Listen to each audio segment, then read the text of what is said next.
1% or less actually make financial independence. So that means 99% of the people are living in a delusion. And if you ask them what are they going to do if I gave them $10 million, what would they do with their life? I guarantee you 2 to 8 million of that will be spent in less than a minute. Motivation is not a solution, it's a symptom. Well, I think that the first step is to dissolve your own shames and guilts and reasons why you don't deserve. Because a lot of people are sitting there beating themselves up. Anytime you set goals that are not aligned with your highest values and you then don't achieve because you give up on them, then you end up beating yourself up and think there's something wrong with you. Well, first of all, you want to find out whatever you've done in your life, how it served you, how it served others, and clear out any shame and guilt. Then you want to sit down and ask, what is it that you're really going to do? Because you're not going to get wealthy unless you're serving people. And if you're not dedicated to serving people, you have a fantasy called wealth. You need to make sure that you really have a value on serving people. You need to have a value on wealth, because if you don't really have a value on wealth, you'll spend it. If you have more of a value on spending it than saving it and investing it, it's going to keep going out the window. Because the money circulates through the economy from those who value it least to those who value it most over time. So you have to value wealth building more than spending. You have to value serving people more than just taking. And you have to be able to be dedicated to something that's really congruent with your values, or you won't stay with it. You won't build momentum and perseverance towards the accomplishment. And people who have a forced automatic savings in place and are willing to consistently study and research because they value wealth building. Warren Buffett by the time he was 11, he already read all the books in the Omaha, Nebraska library on wealth building by the age 11. He was committed to the outcome. People are really committed to wealth building. They study it, they research it, they mentor under it, they apply it, they have forced savings and investment structures in place. They constantly are trying to serve people, and they want to build a business that lasts. What happens is every human being lives by a set of priorities, a set of values, things that are most important to least important in their life. Whenever they set goals that are congruent and aligned with their highest values, they become the most powerful and effective people they can be. This is when they're the most grateful, the most resilient. This is when they're most disciplined and most fulfilled in their life. Whenever they're living by lower values and trying to inject the values of others or minimize themselves and live by lower value systems, they procrastinate, hesitate, frustrate, and they become, you might say, victims of their history, not masters of their destiny. So you look at how people fill their space. You look at how they spend their time. You look at what they are disciplined about and focused on. You look at where they're most organized. You look at where they spend the most money. You look at what energizes them the most. You look at what they think about, visualize, affirm, and converse with others about most that is in line with what they're creating in life.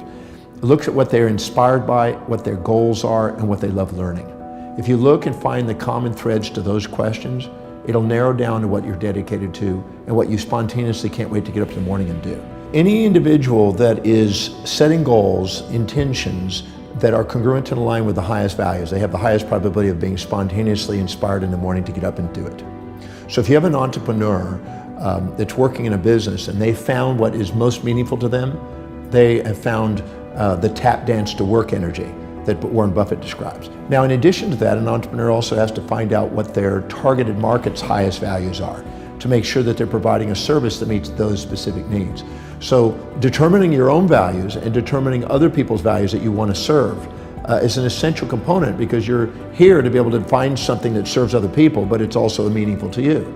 If you find those two, you've got your niche. Now you've got exactly what you would love to get up in the morning and do, and you get to go and do what exactly people want, and you get to fulfill their life. Because everybody has a set of priorities, a set of values in their life, whenever they're living by their highest value, which the ancient Greeks called the telos, which is the highest priority in their life. The chief aim, as Napoleon Hill called it, or Ed Ellison called it, the magnificent obsession, or the big why. That highest value is the most meaningful and most purposeful thing they can do. That is the purpose. When you do, you're the most resilient, most adaptable to pain and pleasure. When you go down the list of values to lower values, you're less inspired, less fulfilled by doing them. You procrastinate in doing them. And what happens is you'll only do them if it's pleasurable, and if it's not, you'll give up. So the key is to make sure that everything you do is highest priority, the thing that's most meaningful to you, so you don't give up, you have the resilience, and you embrace pain and pleasure in the pursuit of a great purpose. If you are not living by your highest values, because you're wanting to do it with pleasure only and you'll want to give up if it's pain, you'll need motivation all the time. The difference between inspiration, which is from within, is people who are inspired from within are living by their highest values. And people that need motivation from without are people that haven't found that highest value and are living by lower values, and they need constant incentives and motivation and only pleasure to keep them going.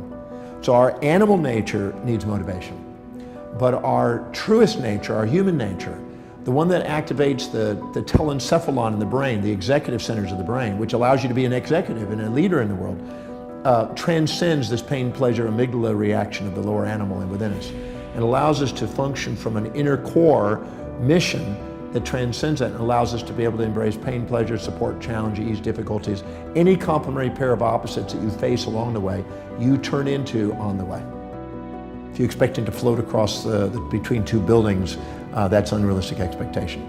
Or if you're expecting yourself to do something that's truly not high on your values and not meaningful to you, you'll tend to give up.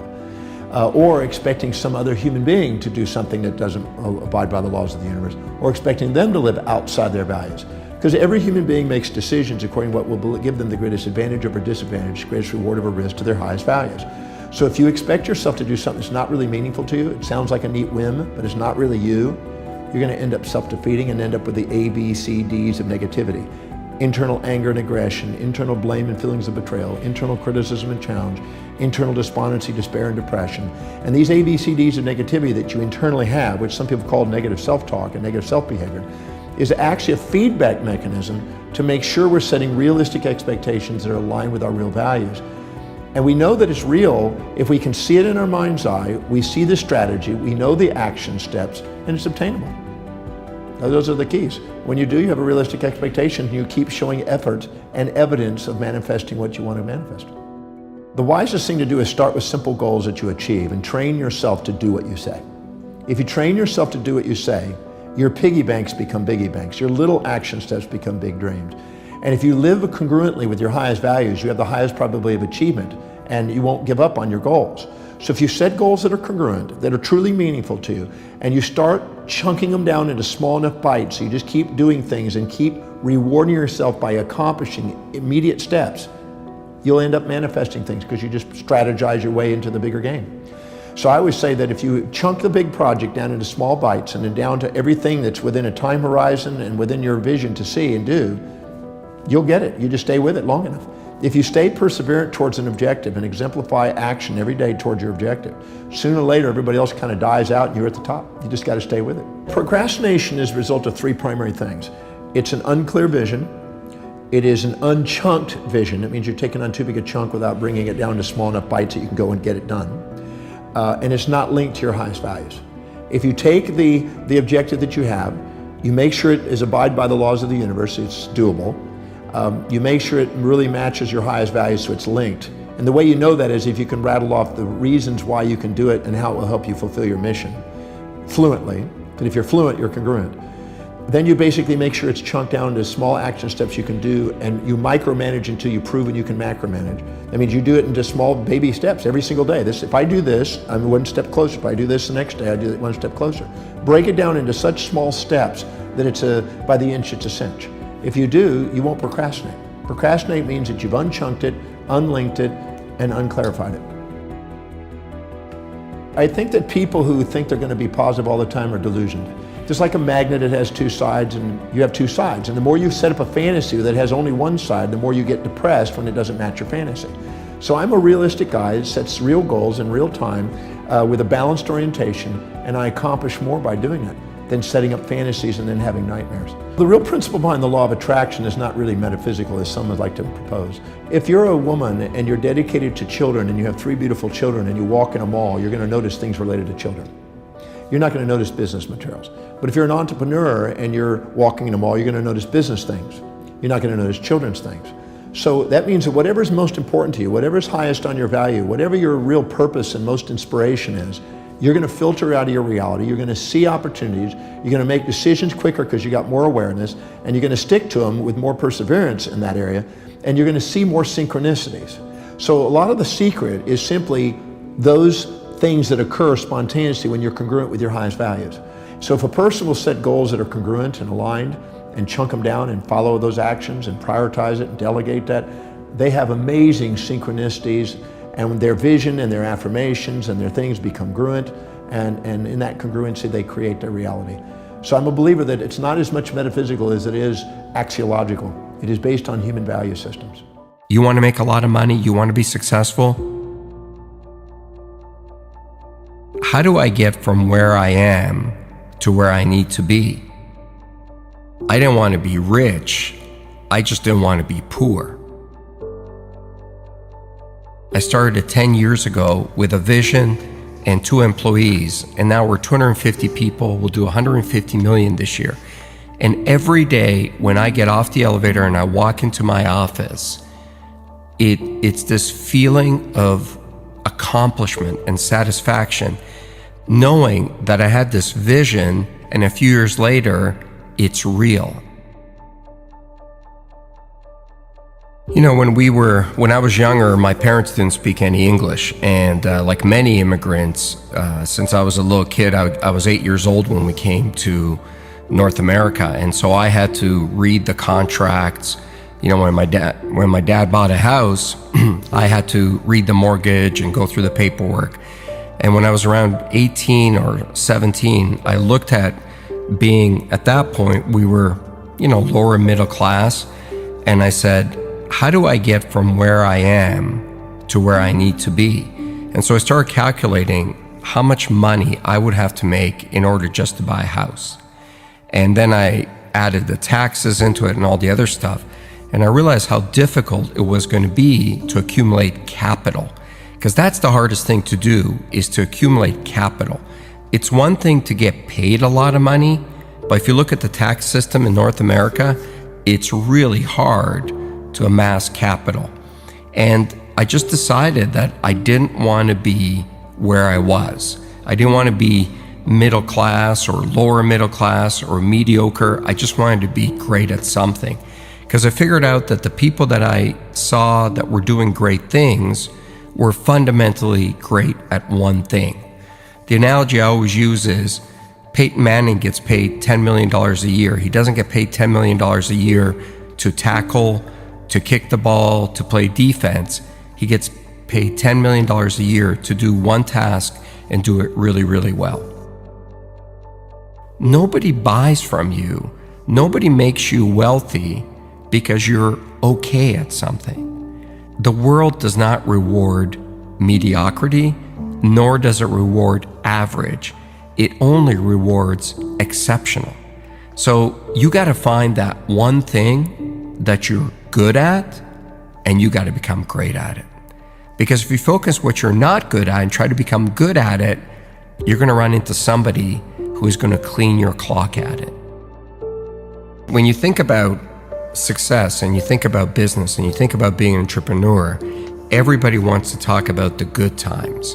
And I always say to people, it's easy to be an entrepreneur when the sun is shining.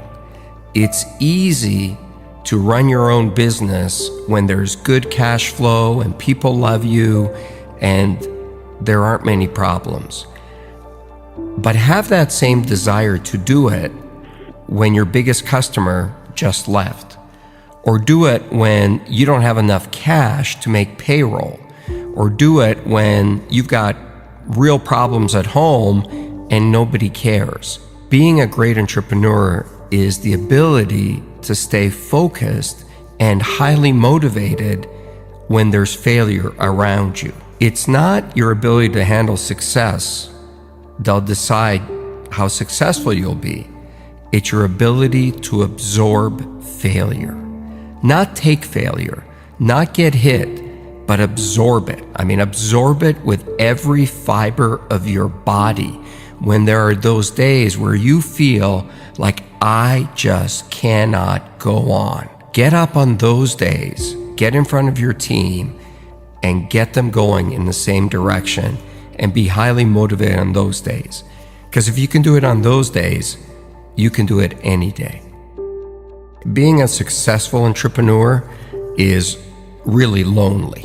I'm not saying that because I expect people to call me up and say, I'll be your friend and look for sympathy, but it's true. The more successful you are as an entrepreneur, the lonelier it is, because there's just less people that you can hang out with. And The bigger you are, also the bigger the target on your back, and someone's always out to get you. When you're starting out and things aren't going well, misery really does find company. It's easy to find a lot of people to have a beer with and hang out with. But that level of focus to keep going is really difficult. And so one of the things I try to do is I look for people that have been where I want to go. And I love to learn. I've looked for many people along the way. From Warren Avis, the guy who started Avis Rent-A-Car, I used to work for him indirectly. He owned a holding company that I worked for, and he was a great guy.